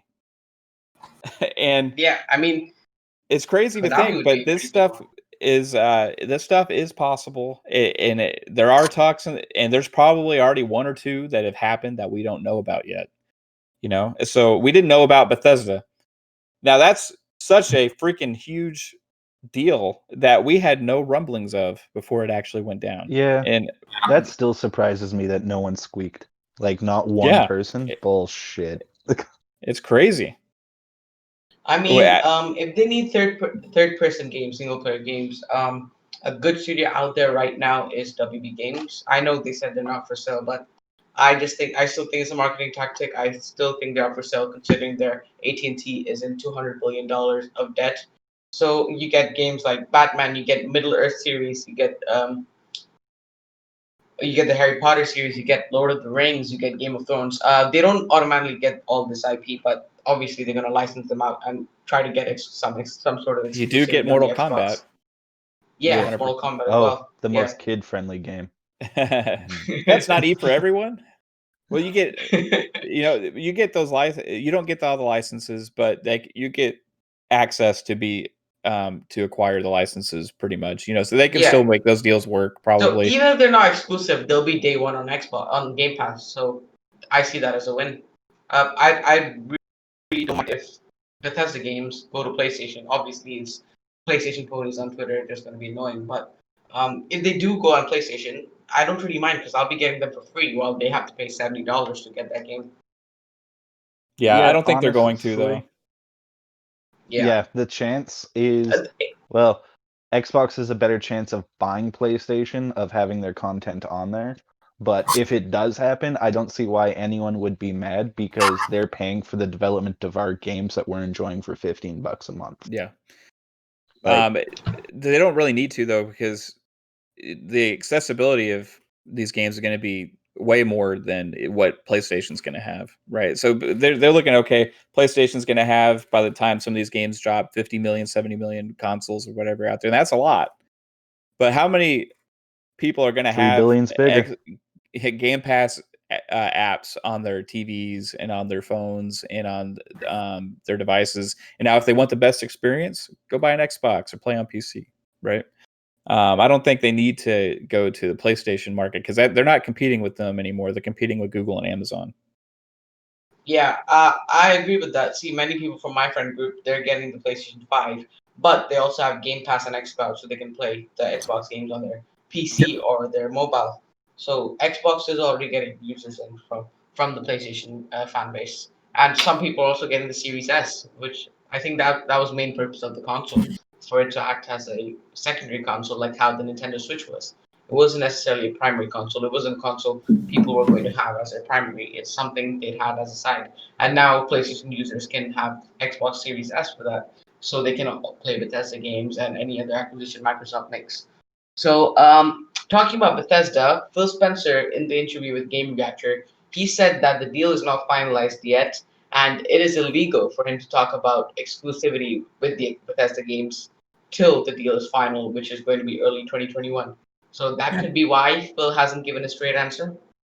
Yeah, Todd Howard said the same thing today. So Yeah, not much to talk and about. Todd Howard also hinted that Elder Scrolls 6 again is going to be exclusive because he said every every Elder Scrolls game has had some sort of exclusivity with the Xbox ecosystem. If you see Morrowind, that was a full console exclusive. Skyrim had some exclusive DLC for a whole year. More, yeah. I mean, Even so Oblivion tried out the whole microtransactions thing with Yeah. Xbox, right? Like, yeah, not a bright moment yeah. on the history, but still a moment nonetheless. Xbox had some pretty decent timed exclusive in the 360 era. They had Mass Effect, they had Bioshock, they had Splinter some. Cell. Yeah, wow. That's a massive IP. No wonder that the generation did well. I just come to realize that. I mean, that's much bigger than what PlayStation has right now. But again, Xbox didn't buy studios back then, and PlayStation studios. So now Xbox One generation was suffering the consequences of Yeah, that, well, and that games like Mass Effect would want to go multi-plat. Yeah, I mean that goes into what Phil was saying during the interview when he was head of first party, was that he felt that Xbox wasn't investing, Yeah, and now yeah. that he's in charge, they are going to invest. It's just we weren't investing for the longest time, so it's going to take a while to see the benefits of his investments. So yeah, talking about studio acquisitions, Phil Spencer also said in the interview with Game Reactor that they're constantly looking at studios to acquire, to push and support Game Pass. So we did this on our first episode. We're gonna do it again. What studio would everyone like to have? What studio do you guys think Xbox should acquire? Uh, Oh God, what did I say the first time? Activision. Let's just go big. Um, Fuck it. No, No, this I'm time more switched over to the realistic. This time more WB. realistic. Okay. WB. I don't know. I would still say WB. I think that's WB. all but Yeah, I apparent. think that makes sense. That makes sense. uh, I would say okay okay, I don't think Are we talking BioWare is gonna studios or happen. publishers? Studios. WB Okay, is a interesting publisher. thing Yeah, from the sorry, I Xbox. forgot. WB deal. If you guys haven't heard the Xbox Factor podcast with Mr. Boom, he said that an unnamed source has told him, and the same person has never led him in the wrong direction, that Xbox is going to acquire a major publisher this year, and is going to be announced November 9th. I don't know how true this is. I No. doubt it's true, but what publisher do you guys think it is? Right? November 9th, yeah, not the Yeah. New Zealand event. They're apparently going to have a pre-launch event in the United States. Oh yeah, I forgot about the New Zealand thing Yeah. with my Valve conspiracy. yeah, that's a bunch of bullshit. I'm gonna stick with my original answer for studios is Bloober Team. They're making the medium, and Yeah. I'll add a Sobo in there. I think that's a pretty Maybe realistic one. Techland. Yeah. Yeah. Actually, yeah, If Techland. I keep on forgetting about them. Yeah, I mean, Dying Light 2 has been delayed indefinitely, and they're having some financial issues with the game. So they are looking to be acquired. Maybe PlayStation might acquire them as well. Also, IO Interactive, the creators of Hitman, they're on the market to get acquired. And they're apparently working on a new IP after it, Hitman. So they could be an interesting get. What do you think, Mav? Who do you think Xbox should acquire? Who do you think they So should go first, for? I'll start off with what I think is actually going to happen with as far as the studio goes. I think we're going to see either Delilah or Bloober. I would probably lead with Bloober, like you said. Mhm. Now my realm of what I want, it goes into publisher territory, Yeah. and I think it's I possible. mean, Come on. it is being said that it is a publisher. Microsoft certainly has the money for So a publisher to get a publisher. I'm just gonna go out there and speculation town, and we're gonna have a fun trip on this one. Okay, All right, go ahead. Ubisoft. Tony. Yeah. Ubisoft. Ubisoft. Wow. Now, Ubisoft's a Ubisoft big one. is massive. Yves Guillemot is the head of the Ubisoft for forever, right? And he's getting a little bit Mhm. older, and he's been having to deal with some interesting issues with his company this past year. They have fought off people trying to acquire them before with Vivendi, and they Amazon. managed. Amazon was trying to acquire them. Yeah, and Vivendi, and they managed to Yeah. stave those people off somehow. Now, it might be in their best interest to go forward to join Xbox in this Game Pass venture. You know, they have their Uplay Connect thing and everything that they're doing with that can be incorporated as well. That also leads to reason why they have some technology behind the scenes and stuff that Xbox could be interested in. But the IPs, when you make a purchase like this and you're going all out, you need the IPs, right? Because they sell. Exactly. So you get the Clancy brand. So you get Assassin's Creed, Splinter Cell, yeah. Rayman, So you get Skull and Bones, Watch Dogs, Far Cry, Immortals. You get Beyond Good and Immortals, Evil Phoenix too. Rise. Yeah, I mean, wow. You get can go more down IPs than you go with Bethesda, but you get only 5 studios, I believe. Right. Those but 5 studios have multiple teams, but yeah. those studios are also Prince of Persia. We've got Prince of Persia. Yeah, Prince of Persia. There's just an endless amount of amazing games and IPs at Ubisoft. And they do have some top tier developers as well. And I think immediately Sam Fisher would be like right up there with the faces of Xbox, right? Yeah, so Sam Fisher, definitely. Bake is out, and this is a pipe dream for me, just because I want Splinter Cell to be kind of like an Xbox brand again, like it used to be. You know, when it was really good. Yeah, you know, so when that's it was timed exclusive to the Xbox. That's the only.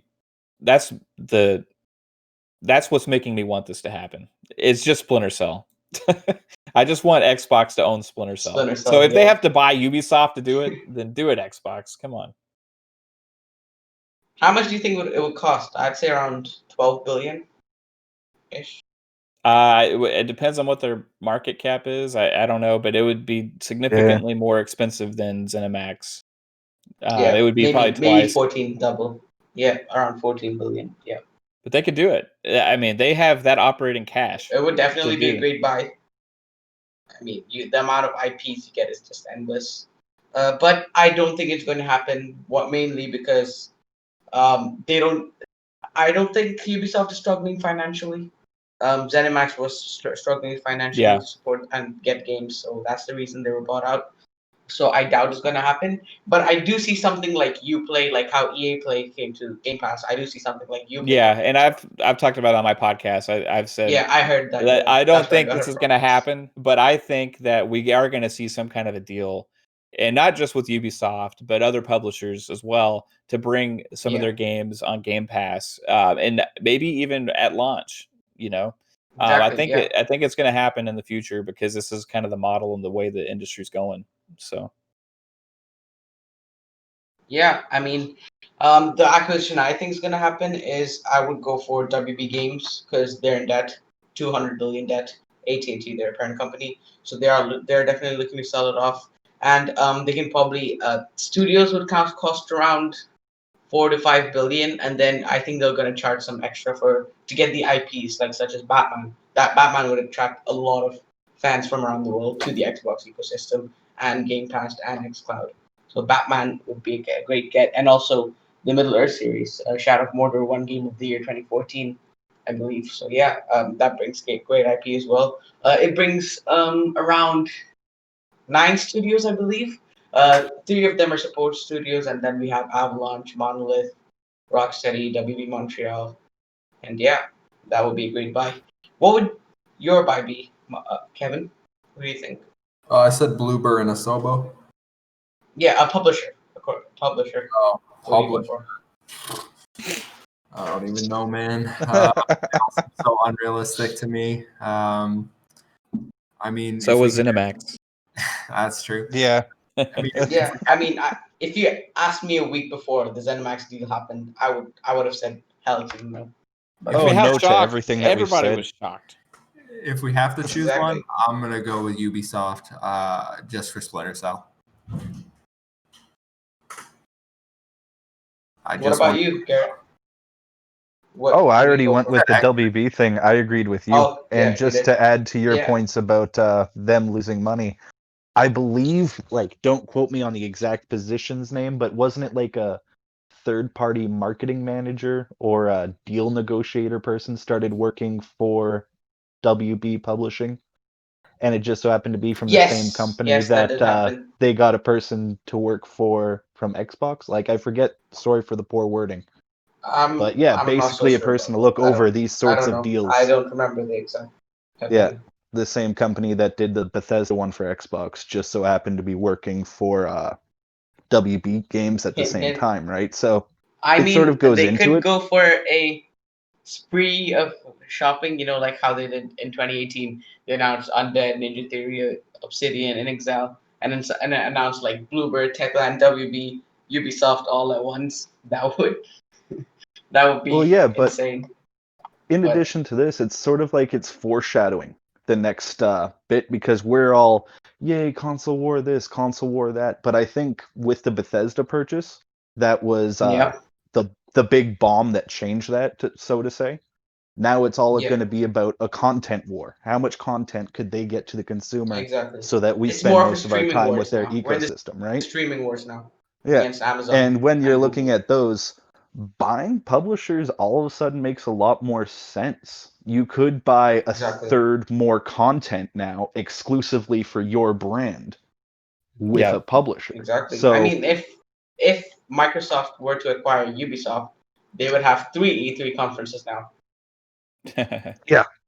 Well, I mean, also, it just makes sense to buy if you're looking to add a lot of studios, right?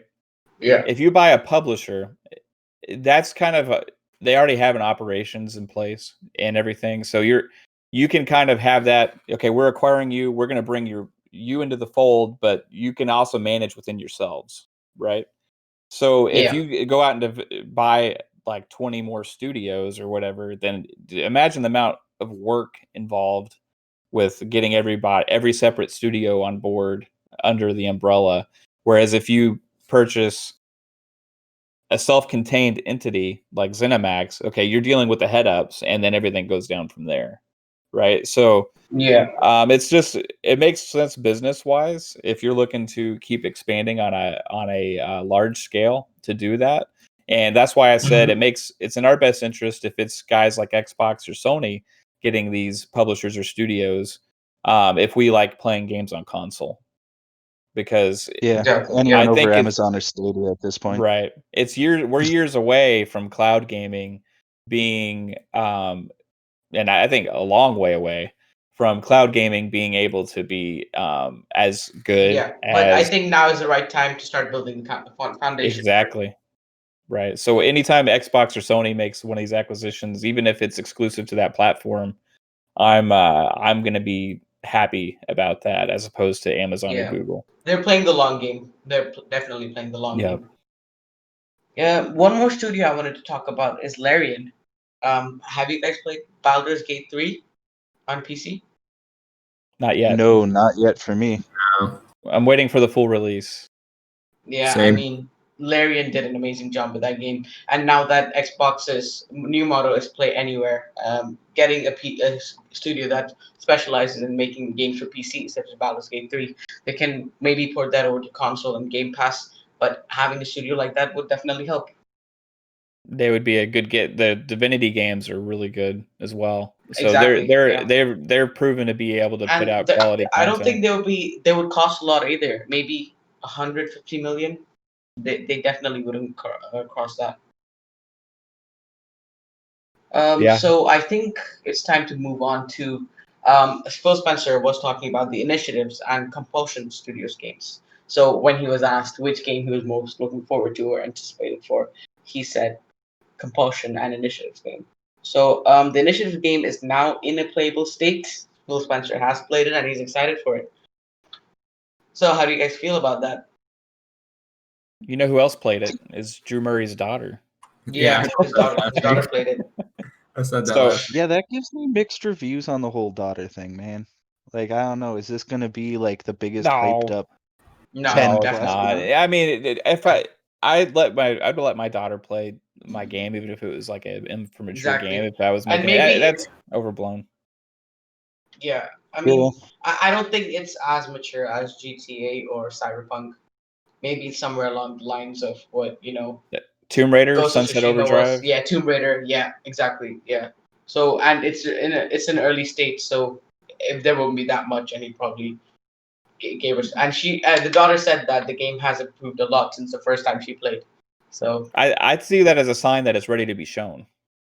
yeah, You know, could be I that. think that we're going to see that game on November 9th. That's my November personal 9th, thoughts. I don't know if or we're going to or Game not, but I Awards. think we are. I think okay, so I think we're going to see Compulsion's game. Mhm. If you go back to the Xbox Game Showcase and listen to what Matt Booty said at the end.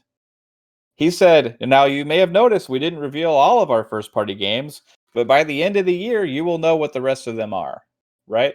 There's not a lot of time left, guys. There's not a lot Exactly. of We time might left. also be getting inXile's game, the Steampunk one. If we get all We three of them, may. Compulsion, inXile, and Initiative, that would be So I that would think be on mind November blowing. 9th, we're going to get something, and at the Game Awards, we're going to get something. Game Awards, yeah, Okay? definitely. And I think Also we're at Hellblade 2 gameplay. yes, Hellblade 2 gameplay, the Initiatives game, and Compulsion's game. I think we're going to Yeah. see those three things. And there may be other stuff I'm missing from first party that I'm not thinking of right now. But I think we're going to see those three Psychonauts things. 2. Yeah, Yeah. but we already Well, they seen showed that gameplay at the from game that showcase, probably. though, right? They Yeah, showed that they yeah. had the Jack Black part. Yeah. I think we're going to see the Initiatives game, and I think we're not just going to see like a trailer for it or reveal. I think when they show that game, it is going to be a gameplay Maybe a God of slice. War style. You know, remember what they did with God of War? They showed the trailer, and as soon as the trailer finished, they started the gameplay. Yeah, I think it's ready. Like, I yeah, think it's ready to be seen. They've been working on it for a few years now, right? yeah, They yeah, have a massive amount of talent at the studio.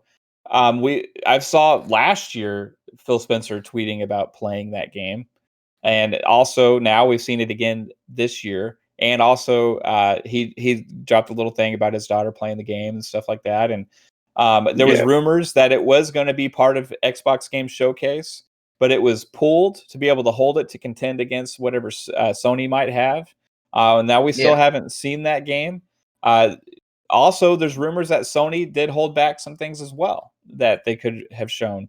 I mean, So Sony already had their second show, and I think they showed everything they had. They they announced might have sequels to God something of else War. right before launch, though. Also, we don't know that yet, right? So Yeah, it makes probably. sense to drop the biggest things that are going to drive the most hype and excitement right before Right launch, before the launch, and yes, right I before agree. pre-orders went live. That's when they dropped the Bethesda Exactly. news.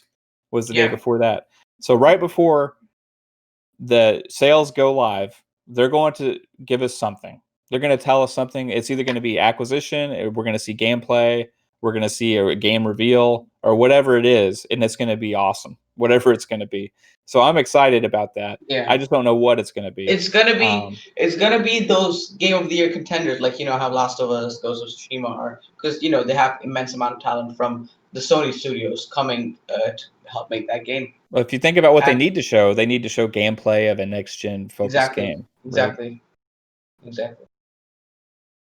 So Compulsion's game, it did get a few people working from Bioshock and Uncharted, and it's supposed to be a game mixed of Uncharted and Bioshock. So a third person it's confirmed to be a third person game. They've come out and said that, but it's gonna have Bioshock elements to it. So how do you guys feel about that? Personally, BioShock and Mass Effect are like my two founding game series, as like those are the ones that I'll always go back to and can play 100 times over nonstop. So if they have the environmental storytelling of BioShock, I'm already in love. I don't care what scene it is, I don't care what place it is, but yeah, BioShock, the ness of it, I loved. Yeah. So Compulsion, I'm excited for to see what they got. Yeah, same here. Excited for I think We Happy Few, they were on a small budget, but you had some really cool, interesting ideas there with art style and the setting and stuff. And I think that kind of grabbed some people's attention. And I'm excited what they can do now that they have a bigger budget and also a company like Microsoft behind them to produce something.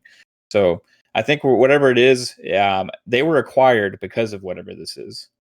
So that's also exciting. Like Yeah. they didn't Same as just like Obsidian. They were acquired right. because of. They know something. Xbox knows something they got in store. For Obsidian, I think it was Avowed, right? They saw Yeah. that and were like, okay, we're sold. For the Compulsion, same thing. You don't buy a studio like that and invest in it unless you believe in what they're producing. And I think whatever they're going to reveal to us is going to be pretty impressive, and it'll probably be pretty atmospheric, kind of like a BioShock style. We have a graphical showcase. Yeah. So I think that pretty much concludes all the topics for today. Before we wrap up, it is time for this week's opinion topic. So this week's opinion topic is Game Pass recommendations. So let's start with you, Garrett. What's your Game Pass recommendation? Game Pass recommendation. God, there's so much stuff. Well, first you should just get it. We'll start there. And I don't know, I think you guys got me flexing my JRPG thing, so I'll go with Yeah. Monster Hunter Try Near. It gets a little bit weird, I'm warning you now. But other than that, yeah, that's my recommendation for the week. That's great. What about you, Kevin? What's your Game Pass recommendation? My Game Pass recommendation is a game I just started on Sunday and actually beat it last night. It's a Plague Tale: Innocent. It's by Asobo Studio. It's the game they did before Microsoft Flight Simulator. Yeah, Flight Simulator. Yeah. It's a third-person action adventure horror stealth type game. It came out last year, so it's pretty new.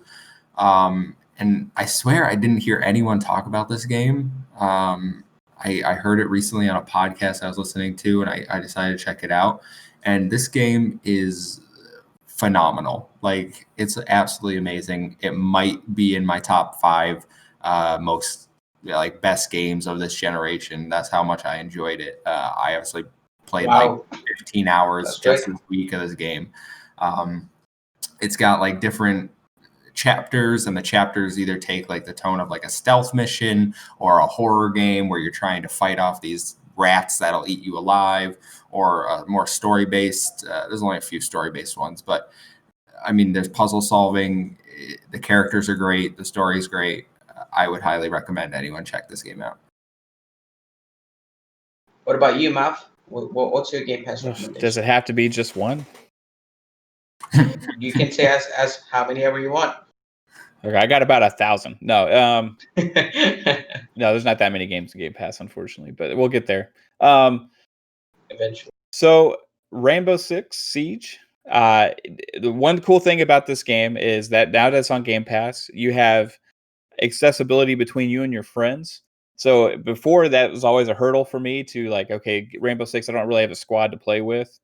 And that game really requires you playing with a squad because there's a lot of toxic people that play that game. And if you're just jumping in as the one guy that's not part of the group, a lot of times you're just going to be kind of left out of the fun, right? So play that game now that you have friends that probably also have Game Pass. Requires a lot of. The game also requires, a lot of communication. So tactical stealth game. 100%. Yeah. So you want to play that with some friends now that Game Pass, now it's on Game Pass, there's less of an obstacle to join with your friends on that. So I recommend giving that a try. I played it on a community game night on Saturday, and we had an absolute blast, which was the first time I've had a fun playing that game really since like season 2. So there's that game. I also wanted to say, he had mentioned JRPGs. One that just hit is Tales of Vesperia Definitive Edition, which is also an amazing game from that 360 era, right? That did get some upgrades for current gen, and that is an amazing game. So I recommend people to try that. And then also for a little indie title that surprised me because it was suggested to me by somebody. I started playing it, and you can see on my stream, I actually was playing this game because it was my Game Pass game of the week. And it's Katana Zero. Yes, I agree with all the recommendations. Katana Zero is awesome. Now, it starts off, you're thinking, okay, it's a cool little retro, style, 2D hack and slash platformer style game or whatever. But then it's got this like really cool like time mechanic where you kind of like have to plan what you're doing, and if you're successful, you move forward. If not, you keep trying again. So it's awesome in that regard. It's gruesome, and the story goes down some weird dark paths, and it's really interesting. They don't hold back. It is for adults. Kids don't play this game, please. But yeah, Katana Zero. If you are a sound mind and 18 plus, give that game a try, and you will be pleased. All right, my Game Pass recommendation has to be Dishonored 2. I didn't get into that game before. I recently got into that game in hype of the Bethesda acquisition, and that game is amazing. It's a very niche focused game. Not many people enjoy it, but the people who do enjoy it, yeah, they're gonna enjoy that game. People who are on Game Pass, now that's on Game Pass, I recommend everyone to try it out. One of the best games this generation. So yeah, I think thank you everyone for watching and listening. And before we go, remember if you enjoyed our time here, if you enjoyed your time here, be sure to give the video a like and subscribe to get our weekly upload. Follow Project XTalk on Twitter to send us topic suggestions and interact with us over there. If you want to interact with any of us personally, you can follow us at Garrett. Where can we find you? You could find me at Wayworn G on Twitter, and that's about it for now. I'm still setting up shop slowly but surely. But yeah, that's All it right. for What that. about you, Kevin? You can Where find can me. we find you? You can find me at the Muffin Mon on Twitter. It's a one instead of an I. That is basically my tag for everything, gamer tag. The Muffin Mon, if you guys want to play on PlayStation, and that's it. What about you, Mav? Where can we find you?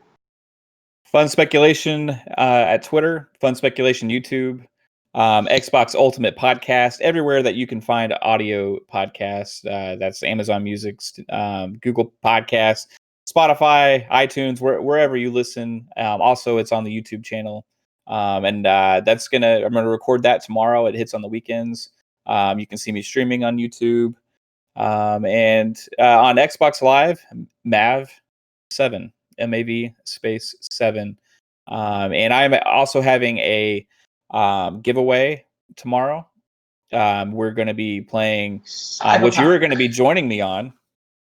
So Yes, I'm excited for hopefully I will that. be Yeah, joining you. hopefully. Yeah. Yeah. So we're going to be playing games, some Zombie Royale on Call of Duty Warzone, and some other games. I don't know exactly what we all have in store, but that starts at, let's see. Well, actually, Yeah. as the time that this airs, probably it's the same day, right? So it's going to be starting at 7 p.m. Eastern, and I don't know when it's going to end. We're going to have a lot of fun. It's going to be crazy. There'll be people hopping into the stream, and we're going to have a grand old time. And during the stream, I'm going to be giving away or at the end of the stream, I'm going to be giving away a copy of Cyberpunk 2077. To find out how you can get a chance to win that, please go to my Twitter, and you can see at the top of the my Twitter pinned on how to enter to win that. So thanks for having me, guys. Yeah, thanks for stopping by. Thank you, Mav, for joining us today. I will make sure to include the list of all of your social media accounts in the description below. Our podcast will be live on all platforms by Sunday at the latest. And you can find me at Amanabulmohi on Twitter. And that's about it for now. So thank you all for watching, and we will see you next week.